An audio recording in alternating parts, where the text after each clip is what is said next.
Assalamualaikum warahmatullahi wabarakatuh. Selamat siang Pak, perkenalkan nama saya Fatika Fadila Sibuan, NPM 20140130, kelas 2C, Prodi PGSD. Di sini saya akan mencoba menjelaskan sedikit makalah tadi tentang makalah mengembangkan kurikulum PKN sesuai dengan prinsip KTSP. Yang dimana di sini bab pertama ada pendahuluan yang pertama latar belakang, dimana latar belakang pembelajaran PKN SD merupakan komponen pembelajaran yang sangat penting. Penilaian memiliki tujuan untuk mengukur keberhasilan pembelajaran sehingga bermanfaat bagi siswa, yaitu untuk mengukur sejauh mana siswa mampu menyerap materi yang telah disampaikan. Yang kedua di sini ada rumusan masalah. Rumusan masalah yang pertama, apakah pengertian dari penilaian pembelajaran? Yang kedua, apa tujuan dari penilaian pembelajaran? Yang ketiga, apa fungsi dan penilaian pembelajaran? Yang keempat, apa saja prinsip penilaian pembelajaran? Dan tujuannya di sini yang pertama untuk mengetahui pengertian pembelajaran yang pertama, yang kedua untuk mengetahui tujuan pembelajaran tadi, yang ketiga untuk mengetahui fungsi pemahaman pembelajaran, yang keempat untuk mengetahui prinsip penilaian pembelajaran, yang kelima untuk penentuan hasil pembelajaran siswa. Yang pertama tadi yaitu pengertian penilaian, di mana penilaian adalah suatu kegiatan untuk mengetahui hasil belajar peserta didik dan mengetahui keberhasilan peserta didik dalam proses pembelajaran. Yang kedua, tujuan penilaian. Tujuan penilaian, Depdikbud menyatakan bahwa tujuan penilaian adalah untuk mengetahui kemajuan belajar siswa, untuk memperbaiki dan peningkatan kegiatan pembelajaran siswa serta sekaligus memberikan umpan baik bagi perbaikan pelaksanaan kegiatan pembelajaran. Tujuan dari penilaian menurut Nana Sujana, yang pertama mendeskripsikan kecakapan belajar siswa sehingga dapat diketahui kelebihan dan kekurangannya. Yang kedua yaitu fungsi penilaian. Fungsi penilaian menurut Nana Sujana, yang pertama yaitu alat untuk mengetahui tercapai atau tidaknya tujuan instruksional. Yang kedua, umpan balik bagi perbaikan proses pembelajaran mengajar. Yang ketiga, dasar dalam menyusun laporan kemajuan belajar siswa kepada para orang tua. Penilaian berfungsi selektif. Yang pertama yaitu untuk memilih siswa yang dapat diterima di sekolah tertentu.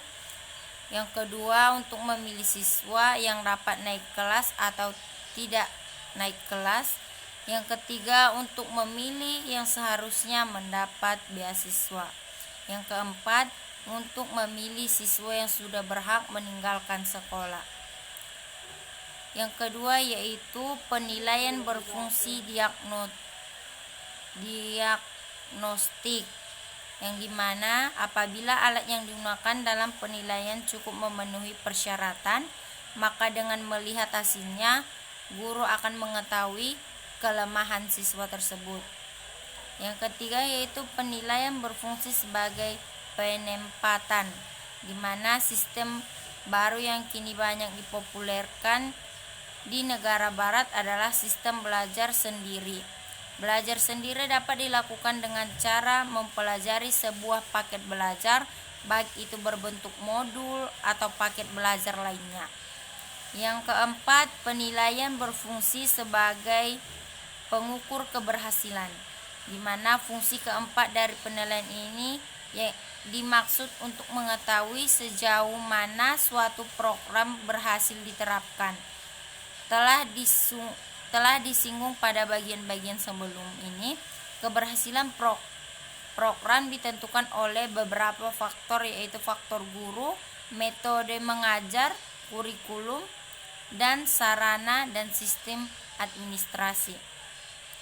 Kemudian prinsip-prinsip penilaian pembelajaran. Yang pertama yaitu sahih, berarti penilaian didasarkan pada data yang mencerminkan kemampuan yang diukur. Yang kedua yaitu objektif, berarti penilaian tidak menguntungkan atau merugikan peserta didik karena berkebutuhan khusus serta perbedaan latar belakang agama, suku, budaya, adat istiadat, status sosial, ekonomi, dan gender. Yang ketiga yaitu adil. Maksud saya yang keempat yaitu terpadu, berarti penilaian oleh guru merupakan salah satu komponen yang tak terpisahkan dari kegiatan pembelajaran. Yang kelima yaitu terbuka, berarti prosedur penilaian, kriteria penilaian, dan dasar pengambilan keputusan dapat diketahui oleh pihak yang berkepentingan. Kemudian yang ketujuh yaitu sistematis, yang berarti penilaian dilakukan secara berencana dan bertahap dengan mengikuti langkah-langkah baku.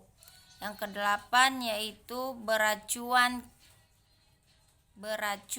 kriteria, yang dimana berarti penilaian didasarkan